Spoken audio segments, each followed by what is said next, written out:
안녕하세요. 저는 결혼한 지 1년이 좀 넘은 30대 초반의 여성입니다. 오늘 제가 이렇게 사연을 쓰게 된 건 남편과 이혼을 했기 때문입니다. 이렇게 표현해도 될지 모르겠지만 시부모님은 너무 무식하신 데다가 완전 무대포가 따로 없으십니다. 그게 고이든 아니든 말이에요. 처음엔 참아보려고 했는데 더는 못 견디겠네요. 저와 남편은 회사 동기의 소개로 만났습니다. 남편이 회사 동기한테 소개팅을 해달라고 자주 졸랐었나 봐요. 회사 동기가 자기가 시달려서 죽겠다며 저더러 나가서 밥 한 번만 같이 먹어주면 안 되겠냐고 통사정을 하더군요. 저는 소개팅보다는 자연스러운 만남을 추구하는 편이라 내키지는 않았어요.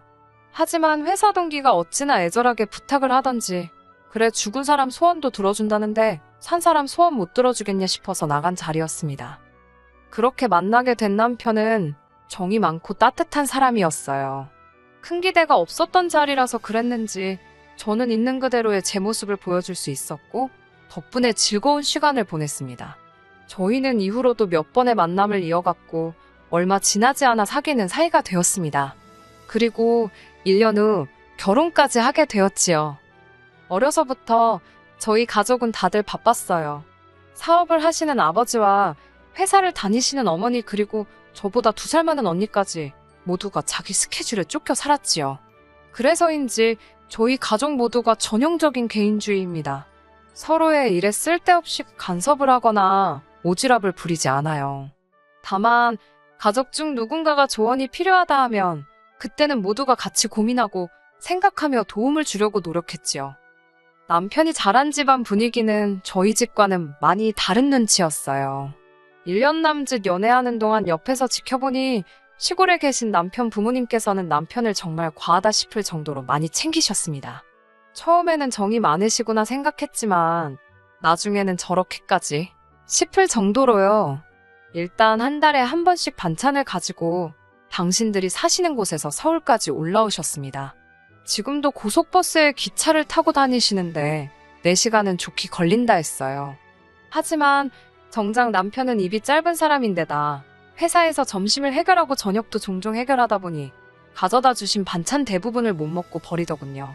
어머님께 솔직히 말씀드리라 하니 그러면 얼마나 서운해하시겠냐며 항상 잘 먹었다고 거짓말을 하더라고요. 그러면 어머님께선 당연히 보람을 느끼시고는 또 가지고 오시고 악순환이었지요. 그러다 남편과 제가 결혼을 하면서 제가 어머님께 말씀드렸어요. 어머님 고생하시는 것도 다 알고 감사하지만 부담스럽다고요. 이외에도 청소 문제라던가 주무시고 가시는 것 등 말하자면 한도 끝도 없지만 정말 털어놓고 싶었던 이야기만 몇 가지 하겠습니다. 일단은 연락 문제가 발단이었어요. 저는 친정 부모님께도 연락을 잘 드리는 편은 아니에요. 제가 생각했을 때 너무 중요하다 싶어서 상의가 필요하다 싶으면 연락을 드렸지만 보통은 알아서 하는 편입니다. 안부를 묻는 것도 이따금씩 통화는 하지만 매일같이 시시콜콜한 이야기를 주고받는 사이는 아니에요. 하지만 어머님께서는 당신 아들이 무심한 성격이니 저더러 매일 전화를 하라고 하시더군요. 제가 매일 무슨 일이 있는 것도 아닌데 전화를 드려야 하냐고 여쭤봤더니 안부 인사는 원래 매일 하는 거라고 하시더군요.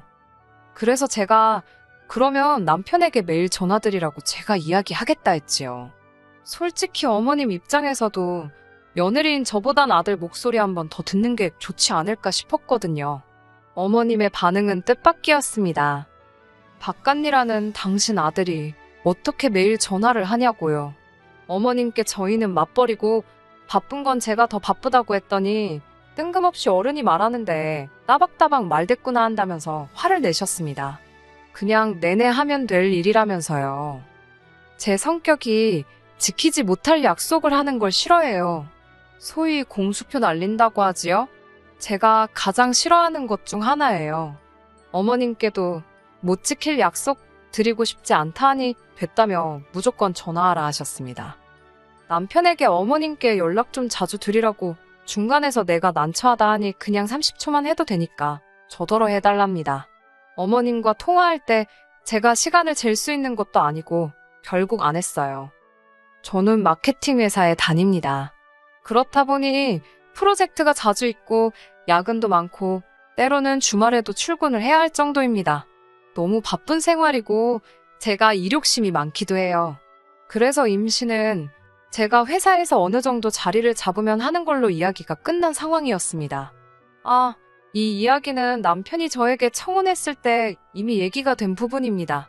만약 남편이 결혼하자마자 아이를 갖고 싶어 했다거나 일에 대한 제 열정과 의지를 이해해주지 못했다면 결혼하지 않았을 거예요.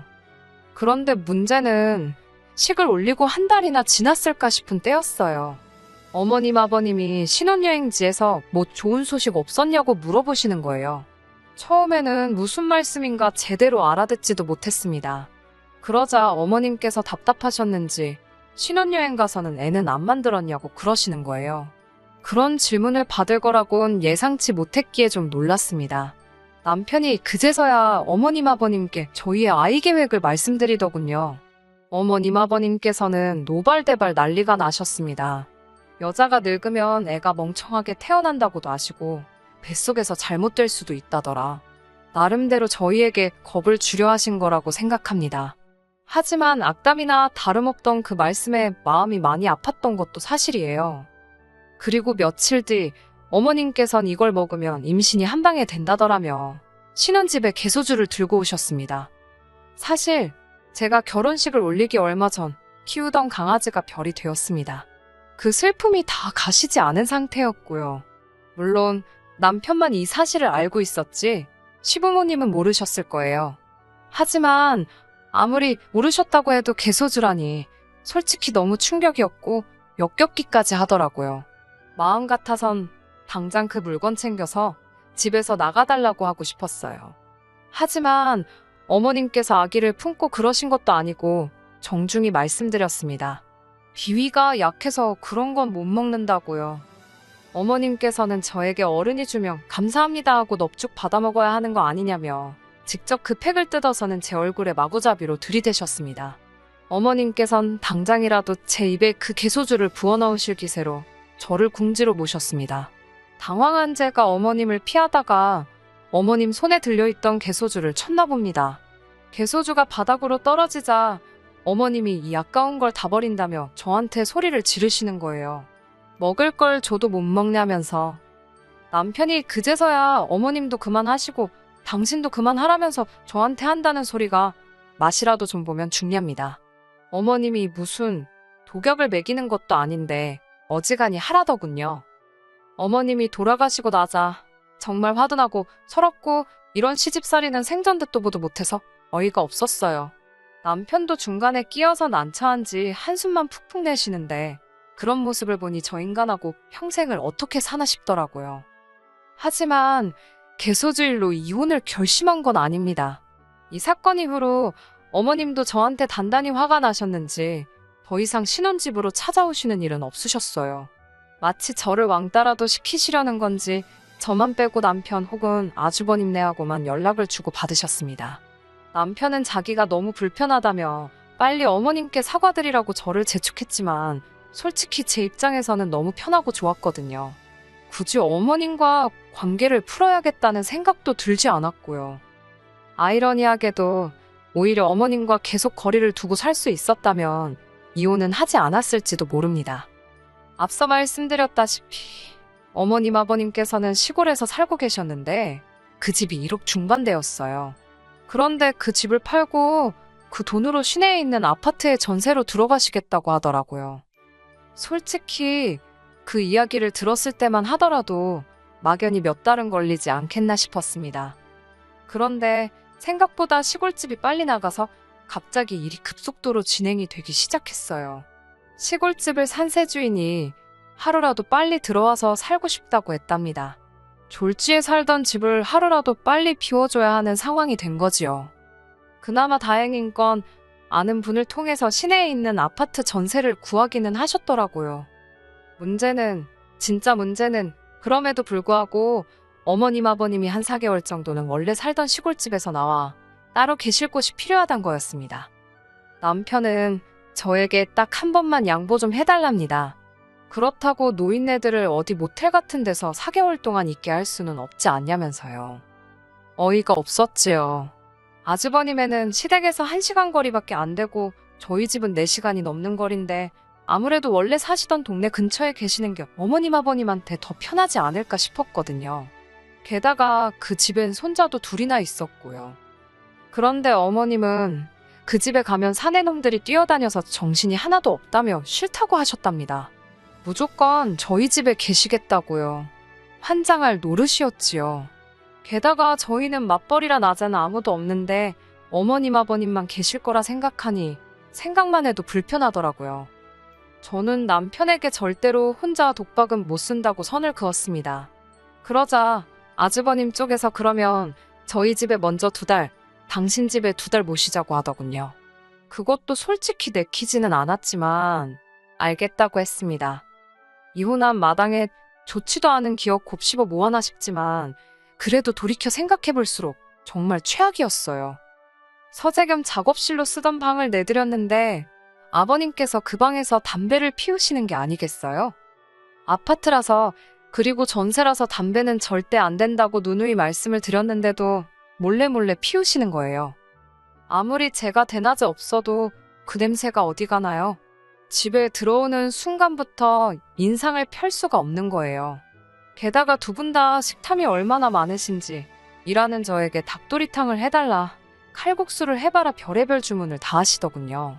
뿐만 아니라 어머님은 자꾸 제 살림살이 위치를 바꿔놓으시고 주말에 모처럼 늦잠이라도 자려고 하면 멀리서 시부모가 왔는데 어디 구경도 안 데리고 간다며 서운타하시고 죽겠더라고요. 그 와중에 틈만 나면 또 저희한테 애는 또 언제 만들 거냐고. 그래도 시간은 흘러서 어느덧 2달이 다 되었습니다. 아주버님께 모시고 가시라고 연락을 드렸지요. 그랬더니 나이 먹은 노인네들 이제 간신히 적응했을 텐데 뭘 또 움직이라고 하냐입니다. 어차피 2달만 더 있으면 당신들이 이사 가기로 한 집으로 가실 건데 그 전까지는 그냥 저희 집에 있게 하라는 거예요. 제가 말도 안 된다고 그렇게는 안 된다니까 안 될 게 뭐가 있냐입니다. 아주버님이 이미 벌써 어머님 아버님과 통화도 다 해보셨는데 서울살이가 그렇게 편하고 좋다고 하시더래요. 저희 집도 널찍하니 한가하고 좋다고요. 도저히 아주버님네와는 말이 통하지 않는 것 같아서 어머님 아버님과 단판을 지어야겠다 싶더군요. 남편이요? 당연히 아주버님 편이더라고요. 벌써 저 빼고들 다 이야기가 되었던 모양입니다. 그것도 모르고 그때 저는 어머님 아버님께 이제 짐 챙기시라고 아주버님네 모셔다 드리겠다 했어요. 그러자 갑자기 당신들이 생각해보셨는데 그냥 저희 집에서 저희랑 같이 사시겠답니다. 황당하고 어처구니 없는 어머님의 말씀에 결국 제가 딱 잘라 말씀드렸습니다. 그나마 2달 같이 살 수 있었던 건 어머님이 2달 후에 가실 걸 알았기 때문이라고요. 그러자 생활비를 주시겠답니다. 한 달에 50만 원씩 주면 충분하지 않냐고요. 저는 돈도 뭐도 다 싫다고 절대로 더 계시는 건 안 된다고 했지요. 그러자 어머님 아버님도 슬슬 역정을 내시면서 당신들이 뭘 그렇게 불편하게 했냐입니다. 오히려 제 눈치를 더 보셨답니다. 여기서지면 진짜 모시고 살겠구나 싶어서 저도 그동안 마음속에 있던 말을 꺼냈습니다. 결혼하실 때 돈도 하나도 안 보태주셔놓고 이제 와서 너무하시는 거 아니냐고요. 결국 남편이 아주버님께 전화를 걸었고 아주버님이 어머님 아버님을 모시러 오셨습니다. 당연히 어머님 아버님은 제가 당신들 내쫓았다고 난리가 났지요. 부모 버리는 자식도 자식이냐며 어머님께서는 당신이 당신 아들, 그러니까 제 남편 키울 때 얼마나 공을 들였는지 아냐며 소리를 지르시더군요. 그러면서 저더러 저렇게 잘 키운 아들하고 결혼하게 허락해 주셔서 감사하다고 100번이고 1000번이고 절은 못할 망정 이게 사람이 할 짓이냐며 처음부터 제가 독종 같아서 싫으셨다네요. 무슨 욕을 하시건 솔직히 귀에 들어오지도 않았습니다. 어머님 아버님께서 저희 집에서 나가시는 것만으로도 한짐 덜었다 싶어서 마음이 놓였으니까요. 그런데 이튿날 아주버님께서 연락을 해오셨습니다. 형님이 집을 나가셨답니다. 절대로 시부모님하고는 같이 못 산다면서 친정으로 애들 데리고 가버리셨대요. 그러면서 당신 혼자서 어떻게 어머님 아버님을 모시냐고 저희더러 다시 모시고 가랍니다. 아니 본인 부모님인데 왜 못 모시냐고 물었더니 자긴 아들이지 않냐고 그러시는 거예요. 그래 들었던 말 중 가장 멍청한 소리였어요. 제가 그게 무슨 소리시냐고, 장가가기 전까지 같이 사시지 않았냐니까 뜬금없이 저 때문에 당신 가정이 다 박살이 났답니다. 저 하나 때문에 온 집안이 쑥대밭이 되고 있는 거라네요. 아주버님은 계속해서 저 때문에 이혼당하게 생겼다며 지금 당장 와서는 어머님 아버님을 모시고 가라 했습니다. 목소리에 화가 가득하더라고요. 남편은 그 소리를 듣더니 저만 좀 양보했으면 모두 다 편했을 거라며 왜 번번이 그냥 넘어가도 되는 일을 이렇게 크게 만드냐입니다. 그러면서 진짜 아주버님네 이혼하면 자기는 이제 부모님이랑 조카들을 어떻게 보냐고 악을 쓰더군요. 온 가족이 이렇게 다 제 탓을 하는데 제가 뭐 한다고 이 집 구석에 붙어있나 싶더라고요. 그래서 남편에게 그럼 당신도 짐 싸서 나가라고 했습니다. 이 집 전세로 들어올 때 솔직히 남편은 거의 보탠 게 없어요. 혼수라고 재성에도 안 차는 싸구려 가전제품 몇 개에 경차 하나 사온 게 다거든요. 그나마 차도 저는 원래 타던 차가 있어서 본인이 사온 차는 거의 본인 혼자 타고 다녔고요. 당신 짐 챙겨서 이 집에서 나가라고, 그리고 이혼하자고 했습니다. 아주버님도 이혼당하고 당신도 이혼당하면 두 형제가 알콩달콩 시부모님 모시고 살면 되겠다고요. 남편은 그러자 자기도 지금 미치겠다며 벽에 머리를 쿵쿵 박으며 아주 생쇼를 해댔습니다. 그것도 결혼 초에는 하지 말라고 말렸지만 그땐 지가 지 머리 찢는데 어련히 요령껏 하고 있겠지 싶어서 마음대로 하라고 냅뒀네요. 그리고 결국 저는 이혼했습니다. 그 일이 있고 며칠 뒤 남편은 자기가 생각이 짧았다며 이젠 뭐 제 편이 되어주겠네 어쩌겠네 똥나발을 불던데 들은 척도 안 했어요. 불쌍한 형님은 자기는 애들 때문에 이혼은 못한다면서 저한테 자긴 이제 어쩌냐고 질질 짜더라고요. 같은 여자로서 불쌍하긴 했지만 제가 뭐 달리 도와줄 수 있는 일이 없었습니다. 남편이 사온 몇 안 되는 싸구려 가전제품은 아파트 1층에 다 끄집어내놓고 남편에게 문자 한 통 남긴 뒤 어디로 간다 말하지 않고 이사했습니다. 건너 들은 바로는 시부모님이 시골집 팔고 받으신 돈으로 서울 외곽 쪽에 반지 하방을 구하셨답니다. 남편도 지금 그 집에 들어가 있고요. 이제 문제아인 제가 없으니 그 집은 참 평화롭고 행복하겠지요. 저도 지금 너무너무 행복합니다. 끝까지 들어주셔서 감사합니다. 오늘의 사연은 여기까지입니다. 구독과 좋아요, 알람 설정 부탁드리고 더 좋은 사연으로 다시 찾아뵙겠습니다. 감사합니다.